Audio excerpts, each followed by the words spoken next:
Hey, everybody, welcome to Spilling the IT.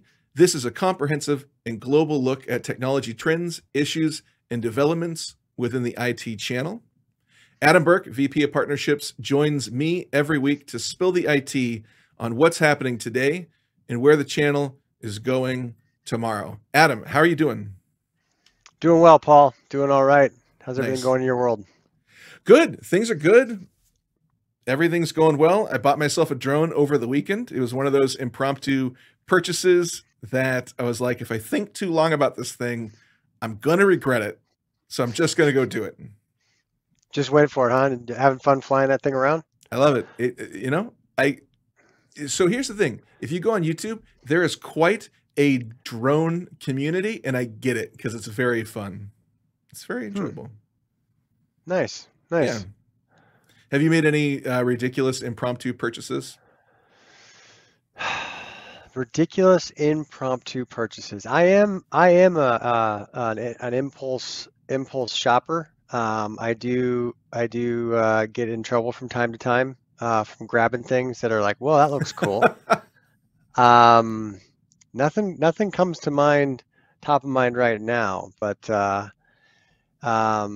I bought one of those fitness mallet things from On It the other day, and Was that like something showed you up at the used to like door. beat a tire with? Kinda, it's a mace, right? So it's like a medieval mace that you can work out with. Sure. So total meathead buy, Hmm. but tried a few workouts with it. It helps with some stability stuff, but yeah, that was definitely an impulse buy. That was not on the it was not on the need list. It was definitely, oh, that looks cool. And yeah, now it's sitting in my garage and, you know, got a Nice. mace now. Yeah. That's nice. I'm gonna let the cat Yeah. out of the room, or he is gonna be very obnoxious the whole show.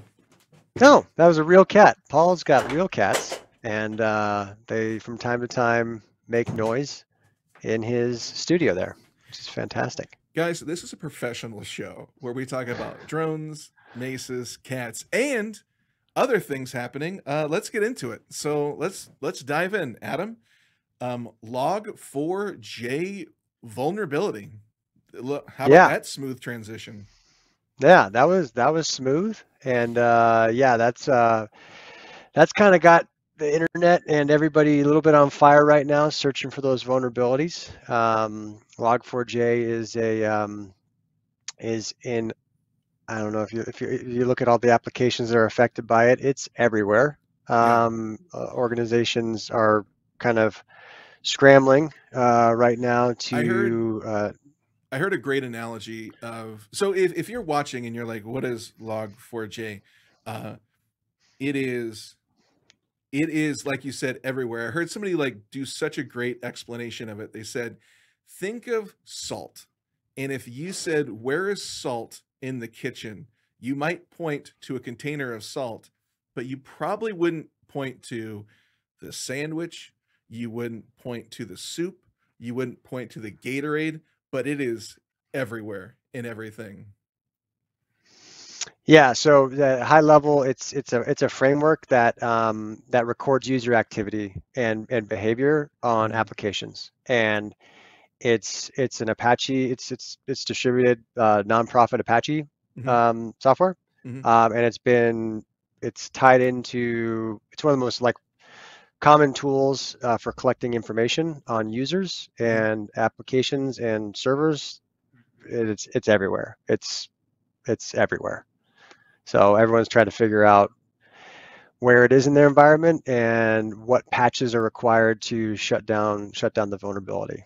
So the flaw was disclosed last week. It was first detected, I believe, um, December 1st, but there's been a lot of messages coming out from different vendors, different people who use remote management tools, all sorts of different applications have this vulnerability.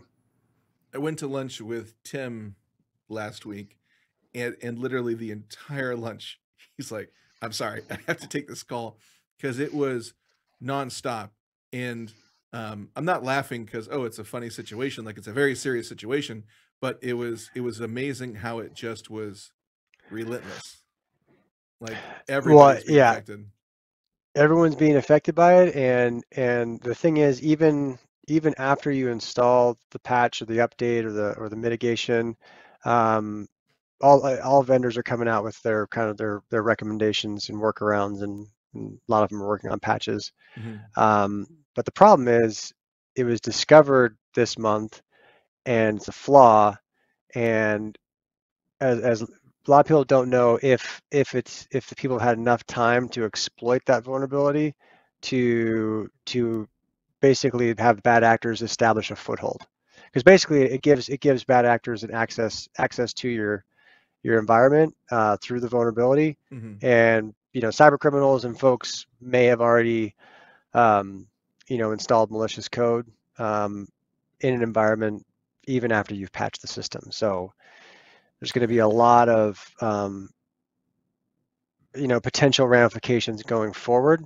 Like, Hmm. once you find the vulnerability, that's great, but how long has that vulnerability been available and potentially being manipulated? So my knowledge of Log4, I pretty much used it all up when I talked about salt. So my follow-up question, Adam, is this this Log4 in Apache has been used for, is it decades? It's been decades that this has been used.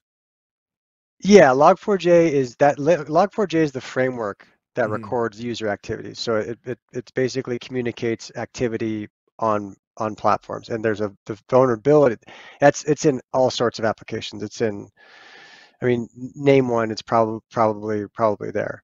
And so almost everyone is affected by it.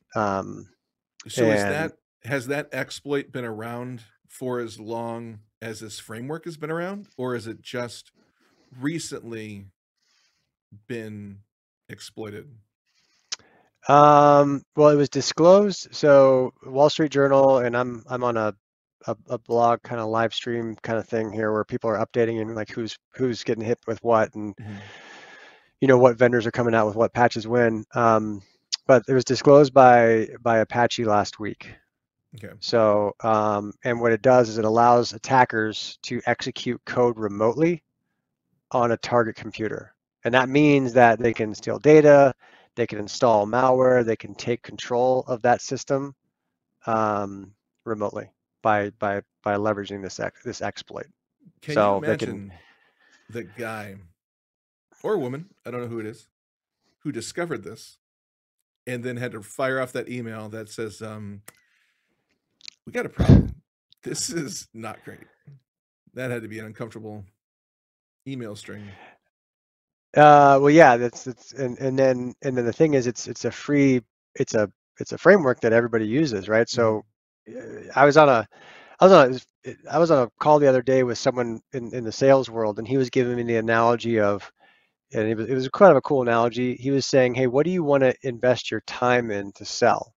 Do you want to go sell a vitamin that's preventative, Hmm. or do you want to sell Tylenol, which addresses someone's pain? Hmm. His argument was, you want to sell Tylenol because there's so much pain out there and people want to remediate it quickly. Hmm. And yeah, there are people who buy vitamins, but they're probably going to argue with you about what type of vitamin to use, and they're probably going to want to see the data to deal with the vitamin. But from a scale standpoint, you want to sell Tylenol. Yeah. This hacker, whoever came up with this and figured out this exploit, figured out a way to find the pain Hmm. in the most diverse set of systems, because they use something that is leveraged in thousands and millions of applications worldwide. Hmm. So they found a way to uh, I guess scale from a Hmm. malicious standpoint very, very quickly. And this is a pretty serious vulnerability that's going to be with us for a while. So I was reading this article that mentioned, since the announcement of this, that in 72 hours there were 800 attempted attacks and Mhm. 100 hacks a minute is what it was breaking down to. And they're suggesting that 40% of corporate networks worldwide we're coming under attack. Are you kind of seeing the same thing out there? We're seeing people all across the industry dealing with this. I mean, any internet-facing applications or servers or endpoints are potentially at risk. I mean, and this isn't just like, one or two types of systems. I mean, Oracle released their patches on Friday. Microsoft is recommending a series of steps to mitigate the exploit. I mean, this is everywhere across Hmm. the enterprise. Um, anybody that has a presence on the web. So first you got to try to isolate those systems from the web, and then remediate as fast as you can. And some people don't have the luxury of just shutting off their internet facing applications. Hmm. That's what their businesses are built on. So there's a lot going on right now. So when you say remediate, help Hmm. me out here. I'm kind of curious. So because if I understand correctly, part of the problem is that there is this exploit, and you can patch and fix the exploit and close the leak to the dam. Great. Now it's not leaking, and nothing can get in or out of that leak. But that doesn't mean Hmm. something isn't already in there. So is remediating like basically searching your databases for a potential um, bad actor who's already in there?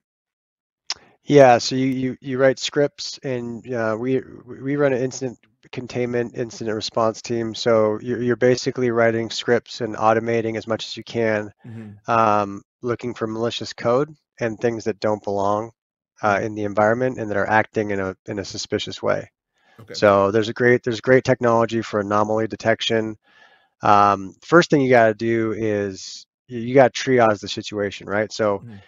you got a bullet hole. You gotta stop the bleeding first, and then you figure out kind of the next steps, as far as figuring out what to do with the casualty. So um, right now, what people have to first do is they have to look for these vulnerabilities within their systems. And then what we're recommending is doing a containment, and going through and doing basically, have you been contaminated? Have you um, have a bad has a bad actor successfully exploited this vulnerability Hmm. and gained access to critical systems, or dropped malware somewhere in your environment? Could be on an endpoint, could be on a server. Um, and what happens is those things can be dormant, and then at some time they can call back, um, to download additional files, download additional exploits. It's terrifying. I mean, not I hate to be fearful of these things, but you got to be aware of it. It's not. This is a big gap, Hmm. that a lot of people are going to be dealing with for a while. Yeah, you don't mean terrifying in some like clickbait way. You're like, hey, this is sincerely. You're trying to get people to take action and consider the the gravity because it's a big issue. Yeah, you got to take action. You got to see, hey, where is it? You can run. We've been going into organizations, Linux servers, their Microsoft environment, their Oracle environment, all across the stack, evaluating if they have any of these vulnerabilities, and then all these different systems, all these different operating systems, all these different applications, all these different tools that people have built across the infrastructure. Hmm. You need to take individual remediation steps for all of them, Hmm. because if you leave one open, that exploit is still going to be there. And um, people are using this for the ability to take over machines, and create them into, like, zombie Bitcoin miners. Like, people are losing money and are going to lose money by losing control of their critical applications, losing Hmm. control of their data. Things are going to get encrypted. People are going to get locked up with, different types of extortion are going to go on. You gotta start patching as much as you can, and making sure that this vulnerability is dealt with, as kind of the professionals are recommending. So, and then after that's done, then go and do what's called a compromise assessment. You need to go in and look for compromised systems, look to see if there's traces or evidence of malicious behavior or malicious code in an environment, and Okay. then rebuild. Okay. Yeah. Thanks. That's really helpful. I hope that helps people out there watching. I Anything? think it goes to I think it goes, Paul, to like what we always talk about, that security and IT operations and services and supporting environments. It's an ongoing daily requirement that everyone who's in IT operations or building their companies on technology platforms. This is a convenient tool. This is a great framework. This was free software that was built out there at a protocol framework that a lot of people used, and it just kind of reminds you, okay, even if it's a convenient thing to use, it's helping to move the ball forward for the industry or for software or for remote management or scalability, blah blah blah, whatever. You still got to maintain discipline around evaluating that. And in the event you have an event, what are you going to do? Do you have an incident response plan? Do you have an incident containment plan? Do you have the ability to know what's on your environment when? And do you have a way to rapidly assess how people are connecting, either importing or exporting data? Like these aren't technical. These sound technical, but they're basic blocking and tackling measures that leadership from a business process standpoint can drill down on. It's not complicated. It's simple. Mhm. It's not easy. It's by no means easy. It's very, very difficult. There's some very, very smart people out there right now trying to figure out ways to solve this vulnerability and address it across the board. But from a IT and an operator standpoint, it is a simple thing and a discipline that needs to be enforced daily. And we help companies do it. We Yeah. love it. It's what we do. So we do get excited when these challenges come up, because it's an opportunity to improve the situation going forward. But it just sucks. It comes right before Christmas and New Year's, and there's gonna be some IR teams that are pretty busy over the holidays, because this when people are down is when people have downtime coming up is typically when the bad actors take advantage. And what Adam was saying is, if you need our help, like if you look in the description, you'll find all the links, our phone number, and we'd be happy to talk to you and hopefully help you out if needed. So yeah, so pretty serious topic, but I'm glad we had a chance to talk about it. Adam, a lot of great points. Really appreciate the insight. Yeah, of course. Glad we got a Before we chance to talk about it. Yep. Before we leave, real quick, Adam, watching anything? I know you're a huge fan of Yellowstone. Is that kind of the thing you're still watching? What's happening? Ah, man, you got Yellowstone right now. You got a little Succession going on. Got that season finale. Oh yeah, First of all, the Succession, those seasons are only like 5 episodes. So it's like, okay, that's a whole season, really? 5.5 episodes, or 5 or 6 episodes. is that it? Wow, That was it. That was wow. it. But nerd alert, so my treadmill time tomorrow is going to be a little Witcher action. That season Oh, 2 is coming out. So kind of a all nerd right. alert on that one. Mm-hmm. Definitely a little Dungeons and Dragons. So I apologize for that for all my army buddies out there who are probably going to be mocking me relentlessly. But I am a fan of The Witcher, and I will be checking out the new What season tomorrow. what is his name? Gestalt? Gestalt. Is that his name? What's his Uh, name? oh, the main character. Yeah, I here's the thing, Adam. I'll be honest. I like the video games. I gave up on the TV show. I was like, Did you? couldn't get into it. Couldn't get into it. No, Didn't care for it. Listen, I no. respect your right, Adam. I respect your right to enjoy it. Just not my thing. So All right. yeah, Yeah, it's all good. It's yeah. all good. Yep. You know what show keeps holding up, and what I'm really into right now is Curb Your Enthusiasm. It's like 11 seasons in, and Oh yeah. yeah, it's great. It's fantastic. Never watched it. You Never never watched watched it. Curb? Nope. Never watched Curb. Never watched Modern Family. I know that is a common topic around the house, but I've never watched either one of those shows. Never got into them. Oh, didn't know that. Yep. You're a complex man, Adam. You'll watch Steve Paul. you'll watch a white-haired warrior walk through fantasy realms fighting evil, yet two brilliant comedies. Well, teach their own, Adam. Teach their own. Yes, sir. Well, this has been a deep dive into our TV habits and the Log4j vulnerability. Adam, anything else people should know before we call it an episode? No, if you need any help, this is going to be going on for a while. There's going to be some malicious activity going on. There's going to be some command and control issues going on. If you need any help, ir@questsys.com, and I'm sure Paul will put in the notes here as well, different ways to get in contact with us. So here to help if we can help. I will, for sure. Look in the description. You'll find all those links. You guys, thank you so much for joining us. This has been another episode of Spilling the IT. We'll see you next week.